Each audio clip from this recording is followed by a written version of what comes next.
Hi, in this video we will discuss another important case related to Pakistani history is Asma Jilani versus government of Punjab.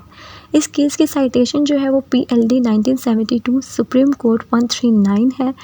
इसमें जो दो main parties थी वो थी मलिक ग़ुलाम जिलानी और अल्ताफ़ हुसैन गोहर।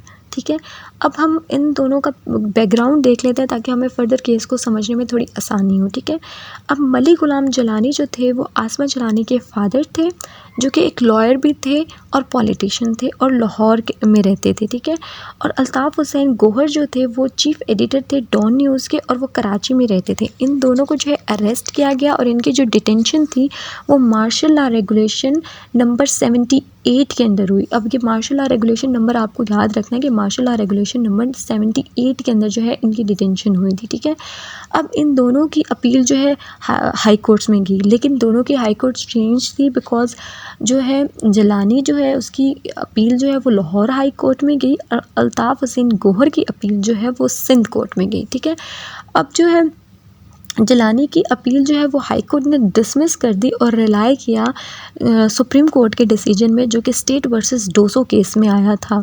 और साथ ही उन्होंने जो है रिमूवल ऑफ डाउट ऑर्डर 1969 को वैलिड करार दिया। ठीक है, और अब सिंध कोर्ट ने भी जो है ना अल्ताफ़ हुसैन गोहर के केस में क्या किया, उन्होंने भी जो है इसकी अपील को डिसमिस कर दिया। Then after that both appeal to the supreme court, दोनों ने जो है ना सुप्रीम कोर्ट में अपील की हाई कोर्ट के डिसीजन के अगेंस्ट, और सुप्रीम कोर्ट के सामने जो है कुछ क्वेश्चन जो है वो फ्रेम हुए। ठीक है, उनमें से पहला क्वेश्चन ये था कि the high court had a jurisdiction under the constitution 1962। क्या हाई कोर्ट के पास जो है जुरिडिक्शन है 62 के कॉन्स्टिट्यूशन के अंडर। और दूसरा क्वेश्चन जो रेज़ हुआ था कि वो वैलिडिटी के ऊपर रेज़ हुआ था कि जो डिटेंशन की गई है मार्शल लॉ के अंडर, मार्शल लॉ की रेगुलेशन 78 के अंडर, क्या वो वैलिड है या नहीं है। और थर्ड जो क्वेश्चन था वो रिलेट कर रहा था डोसो केस से कि another question was whether the doctrine of necessity in the case of डोसो case is correct or not। ठीक है, ये कुछ क्वेश्चन जो है वो कोर्ट के सामने फ्रेम किए गए थे।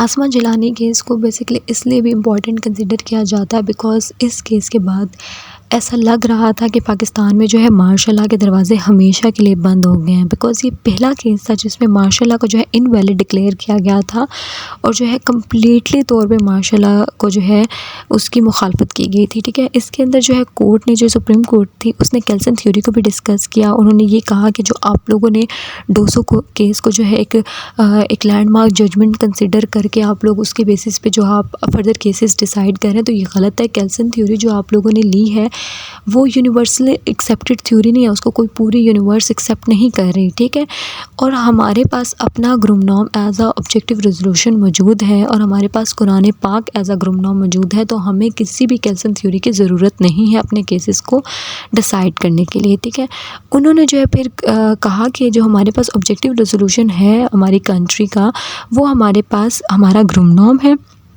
जिसके अंदर सोवरेनिटी टोटली, हम लोग कहते हैं कि sovereignty belong to Allah almighty only. ठीक है, उसके बाद वो पावर जो है फर्दर जो है वो डेलीगेट करते हैं और वो पावर्स उनको डेलीगेट की जाती हैं जिनको पब्लिक चूज़ करती है। ठीक है, तो और उनको भी वो पावर किसी हद तक एज अ ट्रस्ट इस्तेमाल करने की इजाज़त होती है, कोई उनके पास अनलिमिटेड पावर्स नहीं होती। ये सारी बहस जो है वो आप जो कॉन्स्टिट्यूशन की बातें थी वो सारी की सारी बहस इस केस में की गई। ठीक है, उसके बाद जो है उन्होंने सुप्रीम कोर्ट ने फर्दर जो है हिस्ट्री को ट्रेस करते हुए कहा कि जो 24 मार्च 1969 को जो मार्शल लॉ लगाया गया था याया ख़ान की तरफ से, उसमें अयूब ख़ान ने जो अपनी पावर जो है फर्दर जो है ट्रांसफ़र कर दी थी।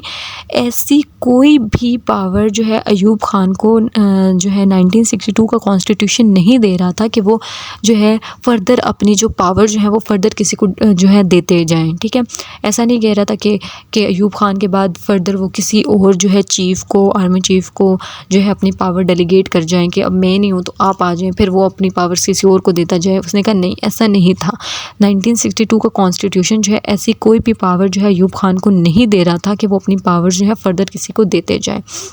अगर उन्होंने रिज़ाइन देना था तो वो स्पीकर ऑफ नेशनल असम्बली को रिज़ाइन देते और वो स्पीकर ऑफ नेशनल असम्बली जो है एज अ प्रेसिडेंट एक्ट करता और दोबारा से इलेक्शन कंडक्ट कराता और फिर दोबारा से जो है एक नई तरीके से गवर्नमेंट को फॉर्म करता। लेकिन अयूब ख़ान ने क्या किया, अपनी पावर जो है वो फर्दर जो है डेलीगेट कर गए। ठीक है, अब उन्होंने कहा कि ये कोई भी जो है आपको नहीं दे रहा था 62 का कॉन्स्टिट्यूशन, ये चीज़ें आपको, ये पावर्स आपको नहीं प्रोवाइड कर रहा था। अब जब अयूब ख़ान के बाद याह्या ख़ान जो आए, उन्होंने जो है ना सब मशीनरी को, जो कॉन्स्टिट्यूशनल मशीनरी थी उसको वर्क ही नहीं करने दिया, उसको ख़त्म कर दिया। और उसके बाद जो है प्रेसिडेंशियल ऑर्डर और लॉ मार्शल लॉ रेगुलेशन जो है वो दी, ठीक है। अब जो प्रेसिडेंशियल ऑर्डर थे ना, उनके अंदर जो है कोर्ट की जुरिडिक्शन को जो है वो बाहर कर दिया गया। अब इस केस को जो है लैंडमार्क क्यों कंसिडर किया जाता है, बिकॉज़ इसके अंदर जो है ना सुप्रीम कोर्ट की इंडिपेंडेंस जो थी ना उसको बहाल एक किस्म से किया गया, ठीक है। माशाल्लाह के दरवाज़ों को बंद किया गया। अब इस जजमेंट को बहुत अच्छा इसलिए तब समझा जाता जब ये जजमेंट जो है याह्या ख़ान के दौर में आती, तब आती जब याह्या ख़ान पावर में थे। लेकिन नहीं, सुप्रीम कोर्ट की ये जजमेंट तब आई जब याह्या ख़ान की पावर ख़त्म हो चुकी थी, तब सुप्रीम कोर्ट ने जो है ये जजमेंट दी। तो इस एक किस्म से हम ये नहीं कह सकते कि जो सुप्रीम कोर्ट है उसने अपनी इंडिपेंडेंस को शो किया, बिकॉज़ इंडिपेंडेंस तो तब होती जुडिशरी की या सुप्रीम कोर्ट की कि जबकि ये जजमेंट जो है याह्या ख़ान के दौर में आती, ठीक है। तो जब ये जजमेंट आई तो उस टाइम तक याह्या ख़ान की पावर्स जो थी वो ख़त्म हो चुकी थी।